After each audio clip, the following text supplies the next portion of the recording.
చిన్ని విత్తనం కథ.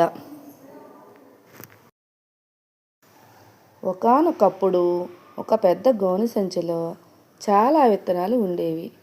వాటిలో చిన్ని అనే ఒక చిన్న విత్తనం కూడా ఉండేది. అది మిగతా విత్తనాలన్నింటికంటే చాలా చిన్నది.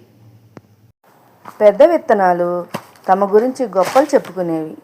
నేను చాలా పెద్దదాన్ని, గొప్ప చెట్టుగా ఎదుగుతాను అని బలరాం అనే విత్తనం అంటే, నేను కూడా అని గర్వి అనే విత్తనం నవ్వింది.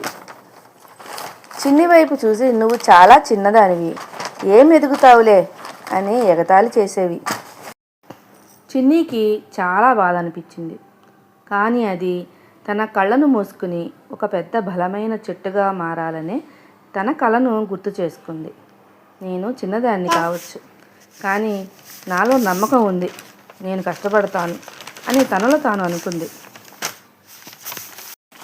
కొన్ని రోజుల తర్వాత కొన్ని విత్తనాలను మట్టిలో నాటారు. చిన్ని వెంటనే తన పని మొదలుపెట్టింది. తన చిన్న వేరును భూమిలోకి పంపుతూ నీటి కోసం, పోషకాల కోసం వెతకడం ప్రారంభించింది. అలా సంవత్సరాలు గడిచిపోయాయి.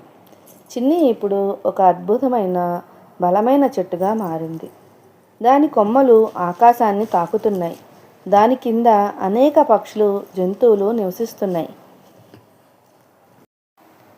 ఈ కథ మనకు ఏమి చెప్తుందంటే, మనం ఎంత చిన్నవారమైనా, ఇతరులు మనల్ని తక్కువగా చూసినా ఆత్మవిశ్వాసం, కష్టపడే గుణం ఉంటే గొప్పవారిగా ఎదగవచ్చు. చిన్ని నిరూపించింది, చిన్నదిగా ఉండడం గొప్పగా మారడానికి అడ్డంకి కాదని. అలా మనమందరము మనలోని లోపాలని కాకుండా మనలోని శక్తి సామర్థ్యాలను గుర్తించి ఎదిగితే ఇలాంటివన్నీ మనకేమీ అడ్డంకి కాదని చిన్ని నిరూపించిందని మీరు తెలుసుకున్నారు.